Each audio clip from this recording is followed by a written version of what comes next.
Unfortunately, it's that time where I've got to talk about the Toronto Raptors. What's coming up for their season? Hopefully, they go 0-82. Michael Bolton, I am sure that you agree. Thanks, Josh. It's Michael Bolton here, and it's time for another episode of the Locked On Fantasy Basketball Podcast. Let's get to it. You are Locked On Fantasy, your daily NBA fantasy podcast. Part of the Locked On Podcast Network, your team every day. Hello and welcome to the Locked On Fantasy Basketball Podcast, brought to you by Basketball Monster. My name is Josh Lloyd, and I have an official Canadian passport. I'm also the lead fantasy analyst at basketballmonster.com, and you can find me on Twitter, as always, at redrock_bball, on TikTok at redrock_bball, and on Instagram at Locked On Fantasy Basketball. My official Canadian passport is just a Tim Hortons loyalty card. Go ahead and check out today's sponsor, which is FanDuel. Make every moment more. As the sports have wound down a little bit thinner, like my hair, FanDuel's got something for you. Every day, they are offering a boost or a bonus to all customers. So head across to FanDuel.com to get started. Thank you also for making Locked On Fantasy Basketball your first listen every day. We are free, and we are available on all platforms. I want to see the thumbs, the bangs, the comments. Give me another bang. In fact, let's just triple bang it because we are talking about the Toronto Raptors. Do that for me, and I will love you forever. Speaking of loving you forever, we are here to talk about the only Canadian who I will have on this show without feeling disgusting. It is the host of the Locked On Raptors podcast, Sean Woodley. Welcome back to the show, Sean.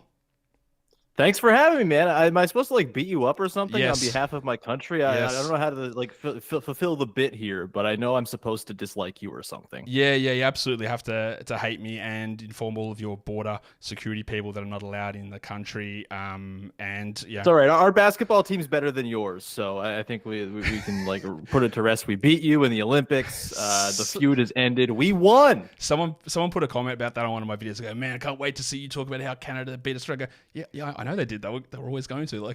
Cool. They are better. Very. Let's not talk about the quarterfinals for Canada. Hey, as if our quarterfinals went any better, as we choked away gigantic leads. In that one was not the greatest moment, but this could be the greatest moment in podcasting history as we talk about the Toronto Raptors team that is markedly different, Sean, to how they have been in previous seasons. I was going to bring up a quote now, but I'll do it later on the show because I'd already pre-prepared it and I just realized that. But we'll talk about this team and the direction they're going. And I think one of the major things that was interesting from last season was press conferences from Masai Ujiri, where he basically came out and said, I should have started to tear this stuff down earlier, but there's too much human connection here, and I didn't want to move on from these guys who I loved and who've been a big part of things. And I think we and me and you and everyone else, we sort of discount that part of it. And I've often stated there are times where coaches or general managers, they make these rotational decisions or hiring decisions based on a good bloke factor. This guy's so good, we can't do this. And there maybe should be someone who's a little bit dispassionate and disconnected that can help with those decisions. But Masai basically just came out and said, we just like them as people. Yeah, man. I think also it's one thing to say that if your team hasn't won anything, but the Raptors won a championship with a lot of those guys, exactly. Right? And so I understand why it was hard for them to rip the Band-Aid off with Pascal Siakam and OG Anunoby. I ultimately think they did well in the OG trade. I think they did miserably on the Pascal trade, and they will pay for that for a long time, I think. But overall, I can't begrudge them for wanting to make it work with their guys. Their guys who were basically emblematic of everything the franchise did right over the last decade when it came to drafting, development, all of that. And I understand why it was okay, let's just try to make this work one more time. And I do think the arrival of Scottie Barnes just kind of falling into their laps after the Tampa Tank season that no one really expected to happen, I think it did kind of break their brains a little bit. And they were well, what do we do with this now? Because he's really good. He doesn't fit super well with our main guys, but they're pretty good when they share the floor together. Can we try to sort of thread the needle here? I just think they ran out of time when it came to the contracts and all of that, but I don't really begrudge them. Yes, it's been a rough couple years. They've made some pretty whack decisions. I won't sort of lie there. It's been a strange run of decision-making, but I do think this offseason, which I don't think they knocked this offseason out of the park or anything like that. We'll get into that, I'm sure, but I do think this sort of represented a bit of a turning of the page and a sort of, okay, fresh start, clean slate. We tried to make it work. It didn't. And now we can go forward with what we think is a trio of guys who can at least bridge our gap to whatever the next version of the team is going to be, right? Maybe this is not the full core of the next good Raptors team, but I think parts of it are here. And this is going to be a big season for figuring out exactly who those parts are going to be. Yeah, I agree with all of that. There's so much of this human connection. The championship buys goodwill, and things change that you don't expect, and that's where we get into it. So this is an interesting season, and let's just take a look now at the guys that they did bring in. Look, it's not a great list. Davion Mitchell comes across from Sacramento. They drafted Gary Trent III from Baylor, Jacoby Walter. They just signed Bruno. I make that joke. People get so upset. I call him Lonnie Walker V. Either one, whatever one you want to do.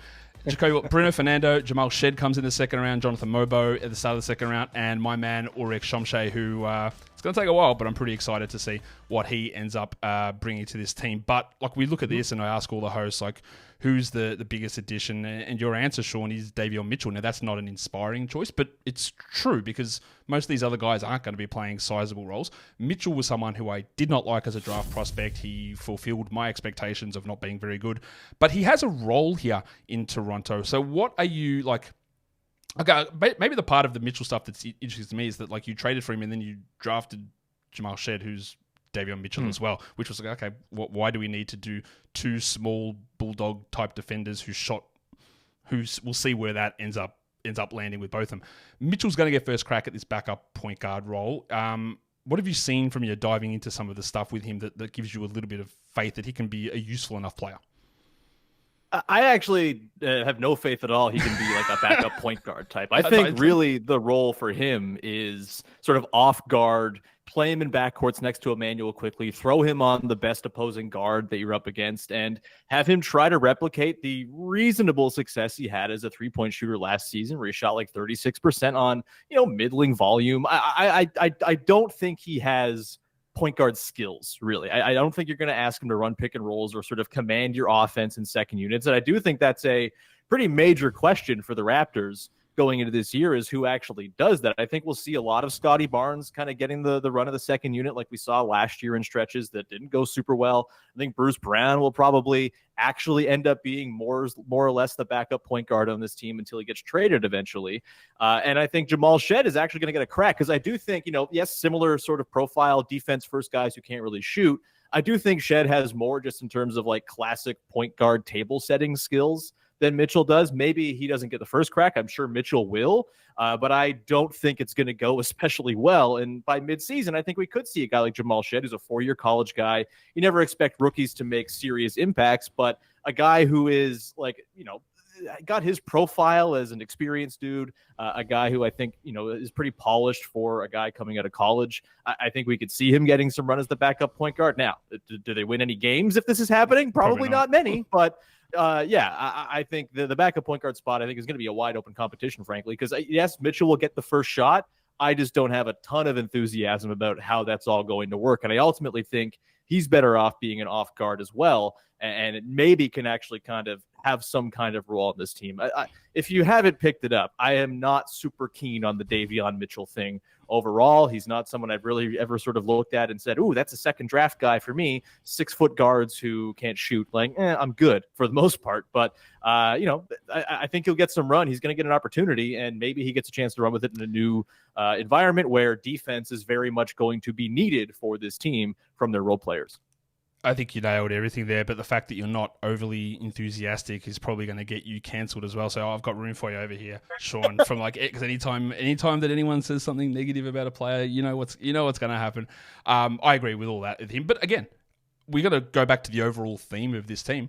If they lose games, I don't think that matters that much. I don't think that's got any. In fact, that might be the idea. That might be just the exact plan that these guys come out there. They're okay. They're competent enough, but there's no room for Davion Mitchell on this team as a long-term piece. Whatever, that's okay, and I think that's totally reasonable position to have with this squad.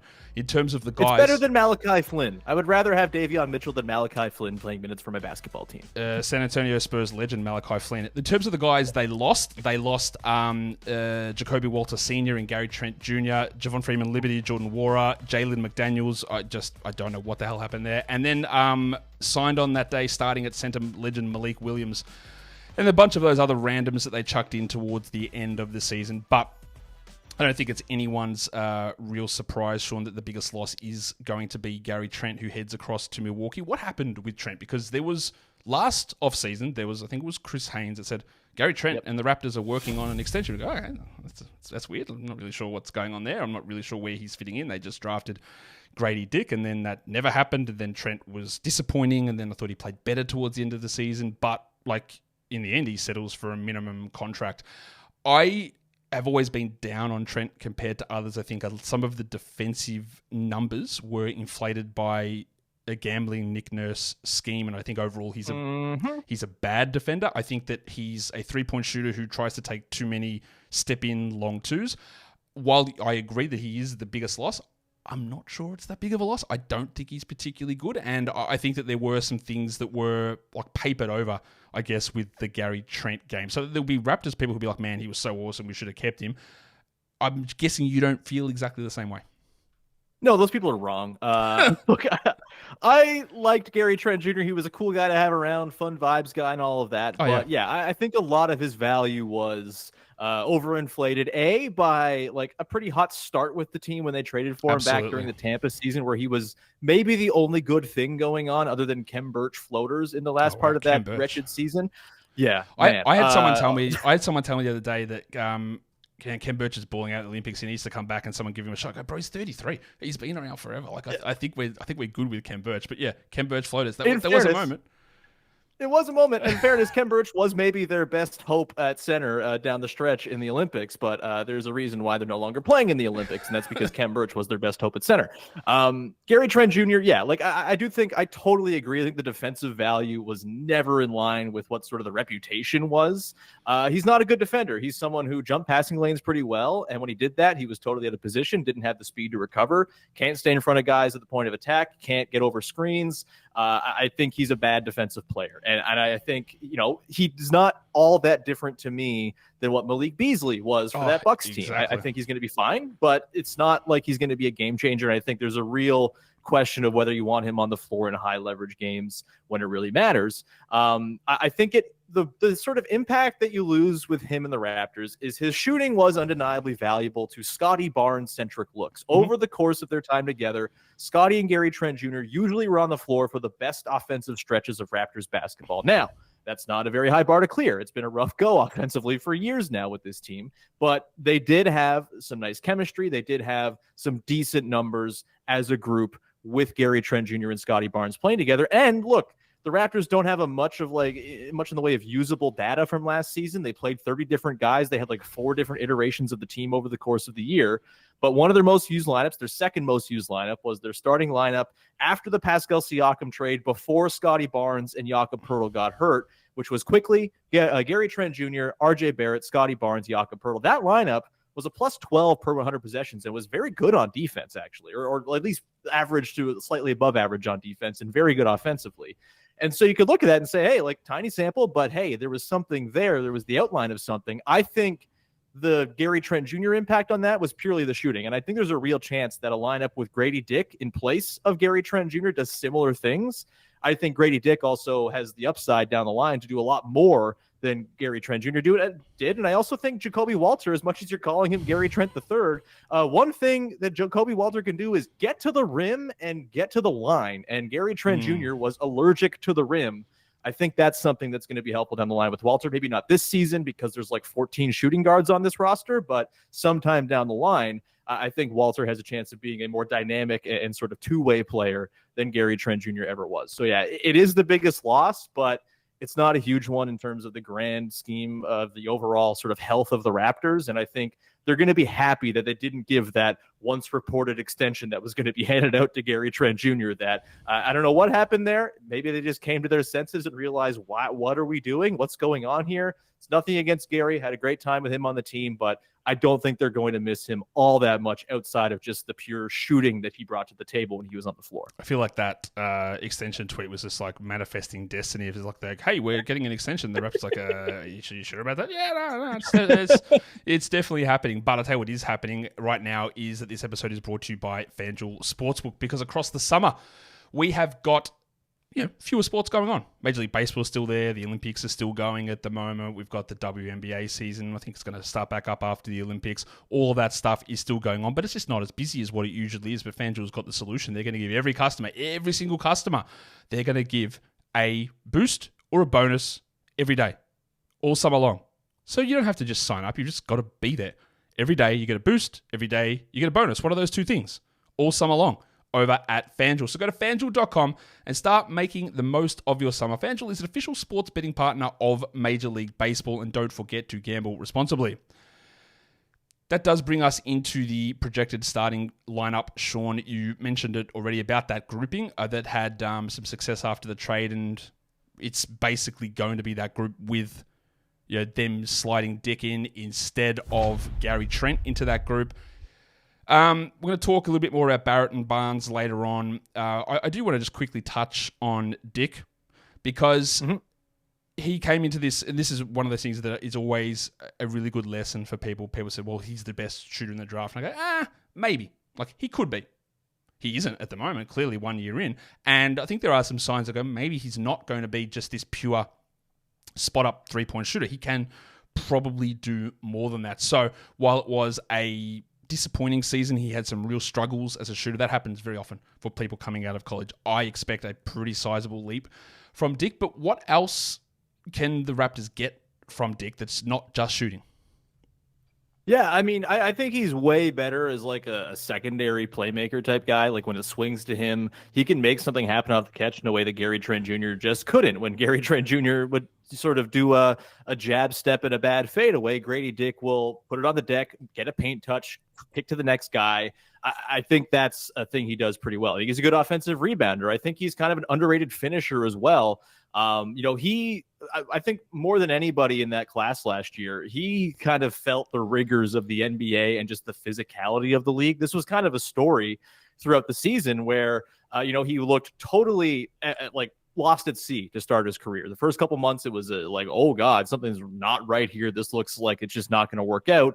They put him through this like physical regimen thing, which sounds like a joke, but they really did seem to just focus on, let's make you into a stronger person to see if this applies and sort of makes you a better NBA player. And it did seem to work over the course of the year. It was kind of this running joke.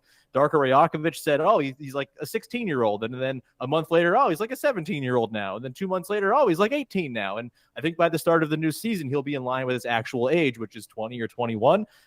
Like Summer League, he looked a lot more bulky as well, looked much stronger and sort of ready for physicality. And I do think that he's got like this sort of dexterity in the air. I think his finishing at the rim is going to end up being a strength. If you look at his finishes from this past season, just look at all of like the layups he made. There's a lot of pretty interesting sort of contortion, absorbing contact, avoiding contact, and finishing. I think that's a real strength for him, and can be something that he leans on going forward as he becomes more of a sort of multi-layer type of offensive player. Defensively, it's going to be a struggle. I think he's clearly going to be the weak link in that starting five, and it's going to really put him to the test. But I think he's a smart team defender in a way that I don't think Gary Trent Jr. really was, and I don't think he's like that much worse of an on-ball guy than Gary was, considering he's got like 4 inches on him just in terms of length. He's just a bigger guy.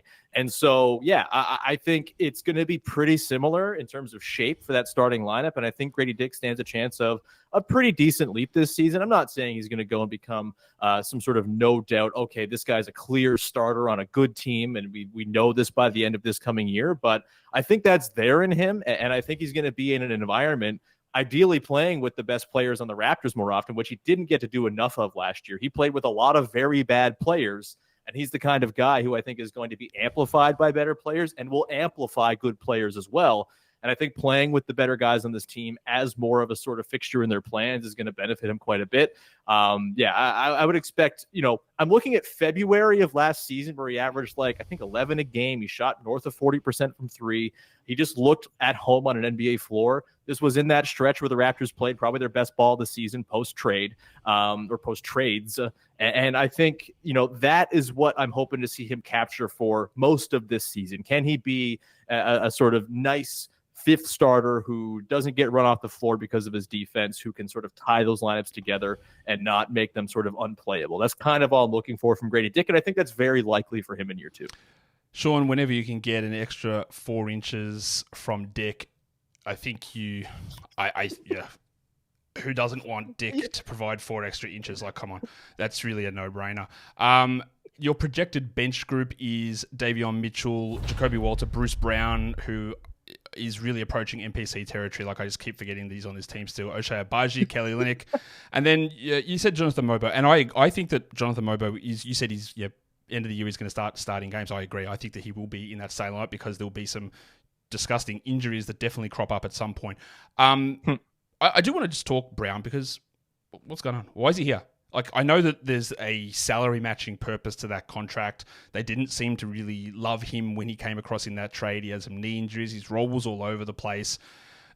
His role is obviously going to be much smaller this season than what it was last season beginning in Indiana. But is there any risk that he even takes minutes away from Dick early on? Or is he going to play at all for this team? Are they going to move him on straight? What is the plan here with Bruce Brown? Yeah, I mean, the plan seemed like it was going to be you pick up his option and trade him in the summer to a team that wants Bruce Brown, and they obviously couldn't find a deal. My thinking is they should have just declined the option outright. Yeah, you lose the flexibility or the opportunity cost of trading him down the line, but they could have just declined that option, had a little bit of money to work with, and gone and overpaid one of these role players that kind of got underpaid this summer. Maybe they go get Caleb Martin for more than what the Sixers paid up. Maybe they get Najee Marshall for more than what the Mavericks paid up. If Najee Marshall, a career bench guy, is being offered twice the money by the Raptors, yeah, it's not a winning situation, but I'm taking that money if I'm Najee Marshall. And I'm not speaking for him, but I think a lot of guys in that position who are looking for a payday that maybe wasn't coming this summer would have done. And I think that would have been a better use of that salary slot. Ultimately, I think the plan is to probably try to trade him at the deadline and see what they can get for him, whether it's a couple seconds. Maybe he plays well enough that they can get a late first from a contender that's desperate. I have my doubts about that. But I think there's also a role for him to play on this team that, needs adults, needs guys to kind of tie things together. And I don't think what we saw from Bruce Brown down the stretch last year is all that representative of Bruce Brown, the player. Bruce Brown's a guy who is best playing with good players and amplifying good players and filling a niche and filling a role. That Raptors team wasn't anything. It was a rudderless mess where Jordan Nwora was getting heavy minutes. It was not a basketball team. That was not the kind of environment where Bruce Brown, who was also dealing with a knee thing, was going to succeed. And so I think we're going to see a better version of him if he plays this year. I'm really hopeful that we see him play in second units where they can kind of unleash him a little bit as that short roll guy that he's been in the past, playing in lineups where Kelly Olynyk's playing at the 4, spacing out to the corners. You can short roll, run quickly Brown stuff and kind of get Brown working in the middle of the floor. They had little stretches of that where it worked and he was doing Bruce Brown things and it was great, but they didn't seem to have many ideas for him beyond that. And so I think they'll have more ideas for him this year. I think he plays a style that is conducive to what the Raptors want to do with the quick decision-making and the ball movement. I think he fits that. But yeah, we'll see exactly how long he's around. I would imagine he's getting traded at the deadline one way or another. And, what they get back for him, I really hope it's better than what it could have been when it comes to signing a guy in the offseason. And, signing guys in the offseason doesn't always pay off. Maybe you didn't want to pay Caleb Martin 4 years, $60 million or whatever to come play for you. But there's a real chance that declining or picking up that option and not declining it and using the cap flexibility to go add someone does come back to bite them in the ass a little bit. That said, I think there's a role for him here. I think he will play. I think he'll be a pretty regular fixture off the bench, but I don't think he's going to eat into the minutes of the guys who matter most. Today's episode is also brought to you by BetterHelp. What is your self-care non-negotiable? We all have different things that help us deal with the busy things in life, whether it's work or kids or school or whatever, but we all have the little self-care things, whether it is going to the gym, whether it is going and catching up with friends or seeing a movie, or maybe it is therapy. There can be that thing that you use to take care of yourself. So if you are thinking of starting therapy, well, you can give BetterHelp a try. It's entirely online. It's designed to be convenient, flexible, and suited to your schedule. You fill out the brief questionnaire, you go in there, and they match you up with a therapist who they think is going to fit you. But if it doesn't fit, and that's really important, they can just change you to a different therapist, because you have to have that rapport connection to get anything out of therapy. And that's where BetterHelp really does work for you. So never skip therapy day with BetterHelp. Visit betterhelp.com/LockedOnNBA today to get 10% off your first month. That is BetterHelp, HELP.com/LockedOnNBA.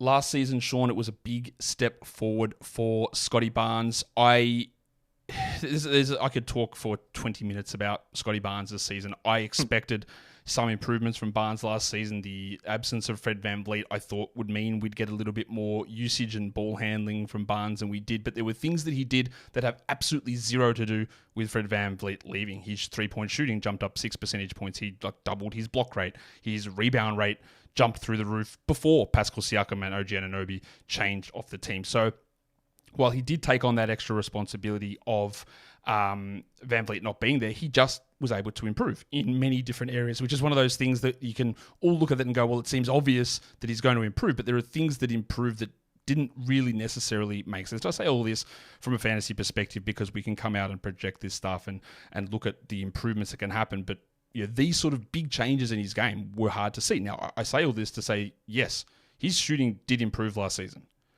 Except, Sean, as the season went on, Barnes' numbers started to push back to the bad shooting numbers. He started out like 40%, 39% from three. And I think he was 31 over the final 33 games of the season before he broke his hand.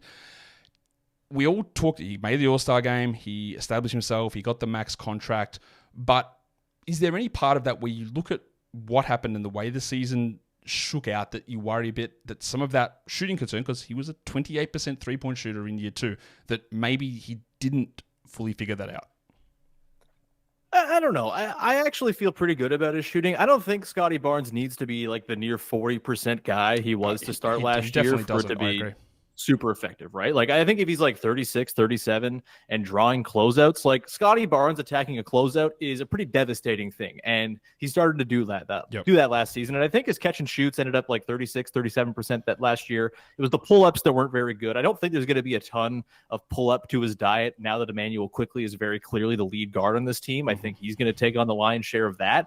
And I think that's a good thing. I think my big concern with Scottie Barnes going into last year, that they were going to try to force the point guard thing. He's not a point guard. He does some things that are nice to have in terms of like size and passing from that position, but he's not a point guard. He doesn't have a pull-up game really to speak of. He doesn't get downhill the way you want a quick guard to do so. He does a lot of other things really, really well too that are better served and sort of away from the point guard duties, that I'm glad that it didn't sort of try to force that square peg into a round hole. The roster makes more sense with him now, with Quickley, with Barrett, and I think his fit with Jakob Poeltl's a lot better now than it was when Pascal Siakam was also on the team. I think the three-point shooting is going to probably take like a slight uptick, 35, 36% on decent volume. And the thing is, he's fine taking them. He's not hesitant to put threes up. He's super eager, and I think that is as exciting and encouraging as anything. And again, it's not really the three-point shooting that I think is the thing that really drives his value either. I think he just does a lot of things for the Raptors beyond that. The odd catch and shoot stuff, sure, that's great, but that's mostly against, defenses that don't really care about that. If they are going to close out, great. I think that's a thing he's going to sort of start to, garner a little bit more, but it's his post-up scoring. It's the way he can kind of catch on the wing and be sort of a slasher. It's the way he can moonlight as a small ball five, and the way on defense he can be a low man and sort of rack up the block totals we saw last season. Like, all those different things are things he got so much better at. And I think with just like a healthy diet of straight catch and shoots from the corner that he's confident taking, not forcing the pull-up stuff, I think the three-point shot is going to be totally fine. I feel very bullish on Scottie Barnes. And this is not something I felt a year ago. I was pretty down on Scottie. I was ready to trade him for Damian Lillard a year ago. Wow, that would have been stupid. But I feel very good about the fit with the key guys they have on this team, particularly Immanuel Quickley. I know they didn't quite sort out their chemistry last year, but the skills just mesh too much for that to not work at some point. The way they can run sort of dribble handoff stuff between the two of them, two-man game, they can run pick and roll with them. I think there's going to be lots of ways they kind of massage that chemistry this year. And I'm expecting another big year and, not maybe the sort of across the board, he gets better at everything kind of leap that we saw from Scottie, but I think he's going to, sort of further move himself towards that clear franchise player conversation, guy who's going to be competing for all NBAs type of thing. I think that's in line for him this year. And I think the roster, while it's a worse roster just on the whole than they've had, it's starting to make sense around Scottie Barnes in a pretty interesting way with the shooting they've prioritized with Quickley, with even Barrett. We'll get into him, I'm sure. Yep. But I'm pretty in on the Scottie Barnes experience, which as a former Scottie Barnes skeptic, I'm very happy to be saying to you now. I was obviously a big Scottie Barnes skeptic as well, and he disproved most of my doubts.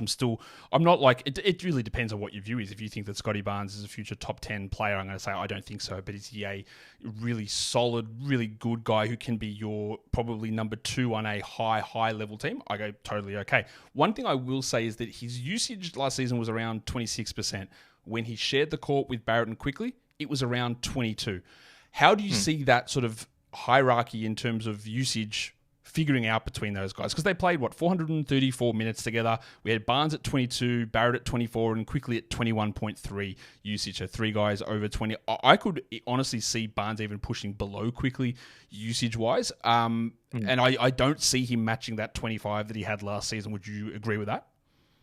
I think that's probably right. I have a really hard time, Josh, parsing the numbers from last year because this team was not a team, right? Like they had Dennis Schroeder as their lead guard, kind of sucking life out of the room for the first 2 months of the season. Then they traded OG Anunoby. They had like a 4-game stretch where it was like, is Quickley, Barnes, Siakam, Barrett like the greatest quartet in the NBA? That ended quickly, obviously. And then after the Siakam trade, they had a little brief window of looking pretty decent, and then Scottie Barnes and Jakob Poeltl missed the last 20 games. Like, there's just no usable data from this season to really sort of actually have a real idea of what the hierarchy is going to be. I would expect Scottie Barnes is going to, probably lead the team in usage, probably lead the team in scoring. I think Barrett probably comes in as the second leading scorer just because he's more of a play finisher on this team.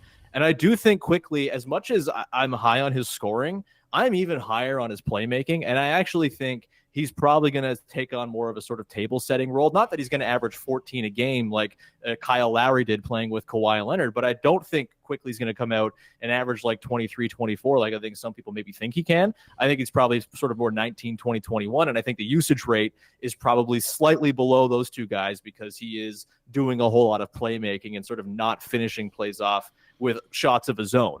Maybe I'm wrong on that. Maybe I'm misreading the sort of hierarchy they're building here, but I think it's pretty clearly Scottie Barnes' team.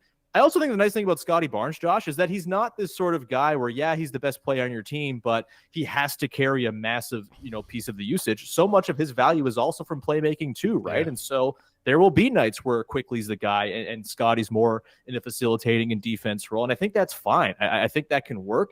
I think the skill sets mesh pretty well here where it doesn't have to be one way all the time. And so it will probably see it kind of be a bit of a fluctuating thing. But ultimately, I think usage-wise, Scottie probably, a smidge below where he was last year. RJ probably similar to what he was because RJ's done the same thing in every basketball game he's played since the trade, apparently, and it's incredible. And then Quickley probably a smidgen behind Barrett, maybe ahead of Barrett. We'll see how it all kind of progresses there. And you sort of I think the 3-point volume for Quickley is interesting. Like, does he start jacking 10 threes a game? That changes the usage conversation as well. But that's kind of how I'd handicap it right now. Yeah, it's interesting. It's a little bit different to how I have it. I actually have Barrett at the top of the usage pile, not in terms of how much he has the ball, just in terms of literally the usage definition. And I say Quickley and Barnes pretty similar, but we're going to get into one of those players right now because I want to talk about a player to watch, and that player that you wanted to talk about here with this, Sean, is Immanuel Quickley, who, again, we didn't, the team was so disjointed. We came across in the trade, but like he played some with Barnes and some without Barnes. I think that you can look at the numbers there where he averaged 17 points a game and 24 usage and 29 minutes for the season, but that's for the entirety of the season. I think there is way more growth in what we've got from Quickley here. I think that he is a potential 20-7 player I think that he's obviously got huge length. I think he can be somewhat impactful defensively. I know people blanched at the contract that he was given, but I'm of the mindset often is that I think a lot of the time with the contract, you sort of want to pay for future versus paying for what happened. Yep. And I think so a lot of teams get into trouble. Well, this guy's a legend. I'm going to pay him $45 million a year. Yeah, but that's great. But he's not giving you those numbers. And we've seen this. It doesn't always work out, but we've seen it work out. Like when you're back in the day, Mike Conley was given this contract. My God, what a contract. Then he ended up underpaid by the end of it because we're paying for the future. And I'm really excited to see what Quickley can bring. In terms of his role, we've sort of gone through most of that, but what's the one thing that you are excited to see from Quickley this season? Yeah, it's the playmaking, man. I think last year it kind of got slept on because the Raptors were terrible and it was a mess and no one was watching the Raptors. But I think the way he kind of took to the role of being a lead playmaking guard was really impressive for a guy who was mostly just like a microwave bench scorer during his time with the Knicks. And yeah, he had a couple flourishes here and there where he got starting looks and it all looked really good, but I don't think we saw it for a sustained stretch. And it wasn't perfect. There was growing pains. I think, when he first got to Toronto, he was really struggling with keeping his dribble alive. I think he was picking it up too early. He was getting in trouble that way, causing turnovers, sort of broken possessions, having to reset. He got better at that as the year went along. And he did all of this. He got better at sort of surveying the floor, at getting into the paint and sort of creating from there with paint touches, whether it was for his own offense or for others. And I think he did that within just an absolutely garbage team context, to the point that I'm encouraged about what it's going to look like when he's playing with real basketball players and not Malik Williams. I think the sort of just the sense, the sort of finger on the pulse stuff. I'm a sucker for a point guard who just kind of has a command of the game. And I got a lot of that from watching Quickley this past year in Toronto, despite how bad the team was and how disjointed it all was. I also think he did not get to play a ton with Jakob Poeltl. Those two guys had pretty quick chemistry. Their pick and roll was pretty devastating for the little stretches where they got it working. And I think it's a nice little sort of backbone thing for them to go to when things bog down. Poeltl's a really nice finisher on the roll. He's got great touch around the rim. Quickley, obviously, he can get to the rim. He can get downhill. I think his finishing's got to be better from floater range. That was the one thing that kind of fell off a cliff last year after the trade, was he just couldn't hit a floater to save his life. I think that's going to bounce back. And he finished, better than 70% at the rim with the Raptors too. I'm pretty bullish on just lead guard Immanuel Quickley and what that all entails. I'm with you. I think 20-7 is pretty much what I'd project. I actually think north of 8 assists is very much on the table as well. He could be one of the leaders in assists in the NBA. I really think that's there for him because I just think he has that sort of innate sense of how to run a team, how to sort of set up the offense, get guys in their spots. And that was all, done again in a really bad context where I think it's just going to be easier for him playing, hopefully with a healthier team to start this season at least. I checked my projections for him. I've actually got him at 21 and 7.5. So that's where I have him sit. And this is interesting. You may or may not know this, but I'm looking at the minutes they shared. Barnes, Barrett, Quickley, the 434 minutes. In that time, Barnes had a 24.1% assist rate. Quickley was 23.7, about the same, right? But Barnes's turnover rate was 11.4. Quickley's was 5.2. That is that's a disgusting difference. That is a huge that is a staggering difference to me, and it's really interesting to see how they. So again, because this stuff happened mid-season, so it's hard for teams and coaches to adjust and injuries in and out. I'll be interested to see what they sort of bring with this moving forward. But I was very excited about what we saw from Immanuel Quickley last season. I really, really enjoyed that. One thing I didn't enjoy was the guy that we've got as our make or break player, because I thought he was bad. I always thought he was bad. He proved to me that he is bad, and I have no faith in Ochai Agbaji really being much in the NBA. There were people, Sean, I'm sure you heard this, that when they made the trade with Utah, people was like, well, yeah, they're trading for Agbaji. They really believe in him. I'm not really sure that that's the case. And then they started him. And for a guy, again, we can talk about players from Kansas who are elite three-point shooters in college who just cannot do that in the NBA. We hope Dick doesn't go down that path, but that's exactly what Agbaji's done. He turned into a rebounding, undersized power forward who doesn't shoot and doesn't do anything else. I think that he will be at risk of being out of the rotation and off this team really quickly. And honestly, if you want to be dispassionate about it, I just would decline his future options. I just don't think there's any point to having him around. But I know that's harsh, but I don't see it. I don't get what the sell is on him.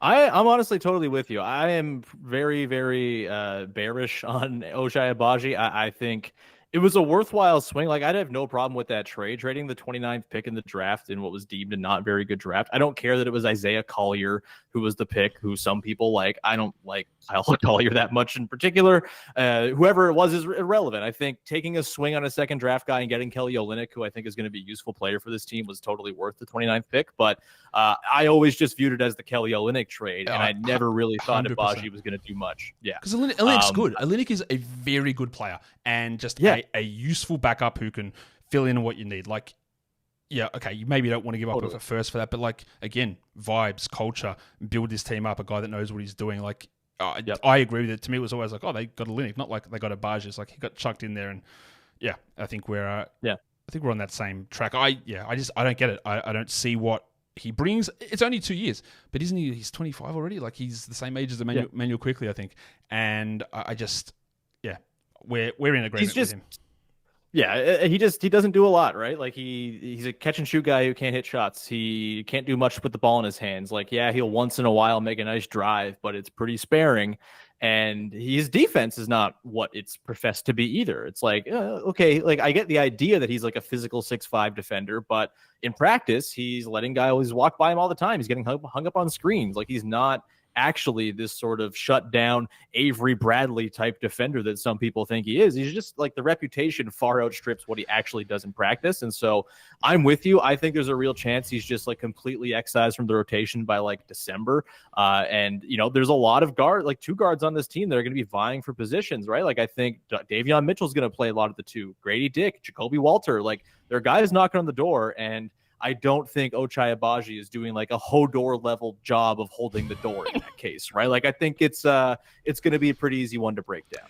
Yeah, I agree with all that. There's not a lot that gets me excited about what he does. But the question I have now for you, Sean, is the storyline for this team. We heard this in the offseason. Darko Rajakovic is like, this is actually year one of the rebuild now. So people go, weren't you guys rebuilding last season? But no, like, they weren't. They had all those players on their team, and they made pivots mid-season. So they bring in Quickley. He's extended. Barnes extended. Barrett is here. But are they still, like, do you think they're still headed down? Like, is this still a season where it's going to get worse from here? I don't think they're going to be worse than last year. I think the bottom of the East sucks more than it did last year. I think they're going to be healthier than they were last year and just more of like a coherent basketball team. And I think because the bottom of the East is going to be bad, they're just going to kind of walk into some wins. And I think they're going to go into the year actually kind of trying a little bit. Like, I don't think they're going to try to do, okay, we must tank for Cooper Flagg. I think this is going to be something like we've seen from the Utah Jazz in recent years, right? Where I think they're going to hope that, hey, they're going to roll it out. They're going to give Quickley, Barnes, and Barrett and Dick all the runway in the world to prove that something good is going on here. And if they do, I think they'll let it ride. And if they surprise, I don't think they're going to be upset about that. I think what's most likely is they kind of hang around the play-in conversation with like the Hawks and maybe the Hornets. All the teams below that, I think, are just like worse. Like, maybe you can talk me into the Bulls. I'm not super keen on the Josh Giddey lead experiment. It worked great in the Olympics, but guess what? FIBA basketball is entirely different, and I'm not buying the Bulls whatsoever. And so I think they're just going to kind of, by default, be in the play-in conversation again. And I think they're fine with that. I think they can probably, if they want, sort of pull the chute. They could trade Bruce Brown. They could maybe even trade Kelly Olynyk at the deadline if they really wanted to sort of bottom out and do the actual Jazz thing and find themselves in the sort of 7, 8, 9 range of the lottery. And, maybe they get lucky like they did with Scottie Barnes. I think in a flattened lottery world, that's a perfectly fine strategy. I think tanking to the bottom is a way to end up like the Pistons in the flattened lottery world. And yeah, sometimes you get lucky, but more often than not, you don't. And they've already had their luck with getting Scottie Barnes. I think ultimately the move here is to trade for somebody down the line. They have all their picks back in their stores. They have a couple extra on hand from the Pacers trade. I think that's eventually the move for this team to, put them over the top talent wise. And if they happen to get lucky in the draft this year, I think they'll take that and be fine with it. But I don't think they're going in trying to be super bad. And I think just because a lot of the teams below them in the East are, they're going to walk into some wins that maybe, they kind of overshoot their over-under just by a smidge and end up in that play-in conversation. And, some people will be mad about that, but I do think there's a world in which they're a play-in team. Lots of stuff goes well with the most important guys, and you feel pretty good about this team a year from now. The burning question I have for this team is about Canada's own Rowan Barrett Jr. Because I think that he was an incredibly overrated player in his time in New York. He scored and did it inefficiently and was bad at a lot of different things. And I thought he was just bad and overrated, right? Yep. And then he came across to Toronto and literally everything changed. And some of it, there's a level of unsustainability to it. Like sometimes we look at, okay, why are you shooting these numbers? It seems like that won't hold right. But what he did was say, well, all right, I am actually not very good at shooting threes and I shouldn't be taking these mid-ranges. So I'm just going to get to the rim and I'm just going to finish everything at the rim. And he did. And all that efficiency went up. And he was, honestly, the best RJ Barrett I have ever seen, just from that one simple trick that teams love. Just take the better shots. And he did it. Yep. So, was much spoken about that? Did he acknowledge that? I said, yeah, I'm shit from out there, but I'm good from in here, so I'm going to keep doing it. Like, is there something we're going to expect to hold? I think we are. But, yeah, that was a very clear thing that I didn't really sort of pick up on it for a little bit. But he just cut out the bad shots, took the good ones, and then there we are.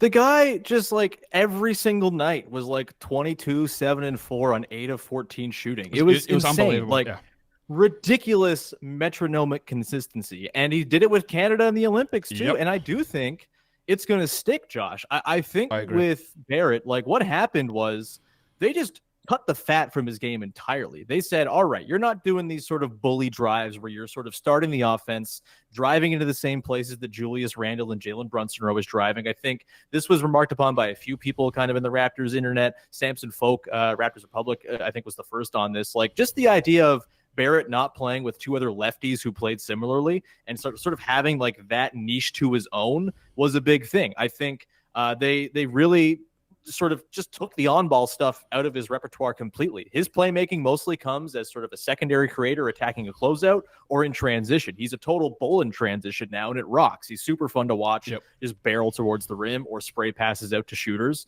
That was a big step up for him. I think playing with Jakob Poeltl and the sort of the screening that he brings, like my favorite play watching the Raptors last year was RJ starts in the right corner, Yak sets a pin down for him, and he comes hurtling around that screen, gets it on the catch at the nail, and scores at the rim at a ridiculous rate. He did it a ton, and I don't think that's going to change. I think they're going to use him basically the same way that they had last year and that Canada used him in the Olympics this year. I think they've figured out what RJ Barrett's niche in the NBA is. I think RJ Barrett has figured out what his niche is. And, he's sort of excised the pull-up threes basically entirely from his diet. It's all wide open catch and shoot stuff that he's doing from deep now. And I don't think it's a shocker he shot 39%. Is he going to shoot that again? Probably not. That's a very high clip to hit, but I don't think it's going to be back down to the sort of 31, 32 that he was at with the Knicks a lot of the time. I think it's going to be a legit skill for him to sort of take those wide open catch and shoots and knock them down. Again, he did it with Canada in the run up to the Olympics and in the Olympics as well. I'm a big believer that this RJ Barrett is here to stay. The swing thing for me with RJ is defense, and that can be a conversation for another day if we're running low on time here. But if he can't figure out the wing defense thing for a team that badly needs some wing defense, then I do think he ends up probably becoming one of the types of guys who gets traded for whatever their long-term upgrade is. And I think he's played himself now into being a value asset who can actually get you something when you add, picks and other assets on top. But if he becomes a real defender and can kind of tap into his early career stuff with the Knicks, all of a sudden, a damn good player making pretty reasonable money. And I think that's like a really nice thing for the Raptors to have as sort of a throw-in for the OG Anunoby trade. So while I say that I do agree that there is a level of sustainability in the shot diet, I think that's the case. There are some, they're not necessarily warning signs, but his rim percentage went from 53 to 67. Like that's just an insane change. Like is he that guy? Like I'm not sure. I'm not sure that there's that improvement. You mentioned already 33 from 3 to 39 from 3. 39 from mid-range up to 42. Like, these are all sizable jumps that all happen. And there were people who said to me, yeah, that's because he's back in Canada now. He's at home. And okay, that's clearly not true because he shot 20% worse on his free throws. So unless Canada's allergic to free throws, then, that's not a part of it. He hit him in the Olympics. They're back, baby. I cannot trust the free throws yet at all. But the shot diet, I believe in. That level of 14 percentage point improvement at finishing at the rim, I'm going to just pull back a little bit on that. But we're headed the right way. The shape is there. This is the RJ Barrett that could be successful, not the one that we tried to see in New York for those years that were very, very annoying to watch. The bold prediction, Sean, we've touched on this already. Your prediction is that Immanuel Quickley is going to average 8 assists per game, and considering I've got him at 7.4, maybe that's not that bold. Let's go higher, Sean. 10? 9.5? Where do you think we can get to? Let's say this. I think he finishes top 5 in the NBA in assists per game. Is that fair? That's good. I like that. So we've got perfect. Luka, Jokic, Trae Young will all be ahead of him. I feel good about saying that. James Harden probably be ahead of him. And then sure. And then we get into that stage where it's like, okay, I'm sure there's someone that I'm missing out on, but yeah, like he is going to average Halliburton, I guess. But Halliburton, yeah. Wherever I go, Halliburton's got to give way to Canadian superstar Andrew Nembhard and start giving him the ball. That is true. That is true. I'm looking at where I have him projected assists in the league. I've got him 12th because I've got LaMelo, Ja Morant, LeBron. And but there's an argument there. I've got like him, Cade, and DeJounte Murray in a similar level that I could see him easily getting ahead of those guys. So it is going to be exciting to see what he can do as a full-time big minute starter. Now, the team, obviously, Sean, was bad last season. We've talked about them being bad all the way through this. I asked you to predict a record for them for the year, and your answer was 34-48. That is not bottom of the barrel. That is probably not good enough for a play-in record, but it's sizably better than where they were last season and won only 25 games. I guess the part of that is if they do struggle out the gate, do you think we see more of this situation where we're getting 33 minutes of Ulrich Shomshi in March, pairing up with Jonathan Mobo? I mean, if Jonathan Mobo's playing, get regular minutes, bumped up to 38 wins. I'm fully in on the Jonathan Mobo experience, man. Shomshi, I doubt we see him like at all. But yeah, I think there's a chance that they pull the shoot if things are going like not well. If Scottie's maybe taking a bit of a step back or stagnated. If Quickley and the lead guard stuff's not quite working. If Jakob Poeltl goes down, Josh, this will be a 20-something win team. And maybe you shouldn't be resting all your hopes on Jakob Poeltl. But last season, they were 4-28 without Jakob Poeltl. And they notably didn't go and get a backup center of note. Kelly Olynyk is not a center. He's a 4 at this point, defensively at least. And other than that, it's like Bruno Fernando or Jonathan Mobo as an undersized guy. Maybe Christian Koloko gets signed if he clears the medical stuff with the NBA. There's been some, word about that might be something that they explore. But they don't really have a backup center here. Poeltl's going to be very important. He drives winning when he's on the floor. He's been a very good player for the Raptors, despite the trade not making any sense. He's been undeniably good for them. And if he goes down, it's a disaster year for sure. They're probably in the Cooper Flag conversation if he goes down early. He missed a lot of time last year. But if they stay healthy, I think this is a team that's going to sort of nobly fight to the end. And maybe the last couple weeks is sort of a stealth tank into a better lotto spot. But considering the dregs of the bottom of the East, I would not be surprised at all if 34 wins gets them into the 10th play-in spot, honestly. I think that's on the table considering how bad I think a lot of these other teams are. Yeah, I could see that being in that 10 side. I don't really, I think ideally they're probably pushing down a little bit more, but we'll find out. We'll see how that all plays out. Now, lastly, Sean, it depends on if the Hornets get their shit together. I think sort of the swing team there. Yeah, which they look. If LaMelo Ball plays 60 games, then they're going to win 10 extra games. Like I think that's pretty straightforward with them. And there are a lot of other garbage things happening towards the bottom of the East, but it is going to be intriguing. Now, Sean, last thing, I've got a question for you. We head into the 24-25 NBA season, so I have a really simple quiz for you here. There have been 16 players in Toronto Raptors history who have worn either the number 24 or the number 25. I just want you to tell me one of them. Who's your favorite, if you can remember one of them? Who's worn 24 or 25? Oh, Donyell Marshall? Donyell Marshall is not on this list. I don't know what number he wore, but he's not on the list. What number did he wear? Oh, no. I thought it might have been 42. I might be flipping that around. This is embarrassing. He was 42, by the way. kind of garbage. He was 42. All right, let me give me one more sec. Am I going to cheat a little bit here and maybe look at there's someone jersey numbers? There's someone on the team. There's someone on the team now who wears one of those numbers. Someone on the team now who wears one of those numbers. He's a Canadian legend. Chris Boucher. Yes. Yeah. Yep. There's Chris Boucher. Oh, I got one. Sonny Weems. How about that? Love me some Sonny Weems. Sonny Weems did wear number 24, and so did, I think he's from Montreal. Montreal legend Ken Birch was number 24 as well. As we bring the show full circle, Sean, tell us what's going on over on Locked On Raptors at the moment. Yeah, well, I was hoping to be talking about the Canadian men's team for a little while longer, but that's out the window. So we're talking about the Raptors again. We'll be kind of digging into some season preview stuff, talking about the Barnes, Barrett, Quickley trio and its viability later this week. I think Thursday I'm talking about the backup center spot if you want to go check that out. The Canada basketball stuff was fun, but they did not let the ride run further into August. So I'm back to talking about the not very good Raptors, which is fine. I'm good at it. It's good. It's fine. I'm not upset about it at all. So all of you crazy Toronto people, make sure you are checking out Locked On Raptors. Sean, thank you again for about the 10th year in a row coming on and doing this with me. Appreciate you, one of the OGs on the Locked On Podcast Network. So it's always good to have you back on to talk about my favorite country, my favorite city, and of course, my favorite team. Thank you, Sean. Anytime, brother. And that is the end of today's show. So don't forget, we want your comments down below. We want your thumbs. We want you to subscribe. That's the word. We do that on YouTube. You follow it on Spotify and audio platforms as well. Double bang it, listen, watch it, all of that stuff, guys. We are done here. I only have so much energy to talk about the Raptors. Thank you so much for listening, everyone. See ya.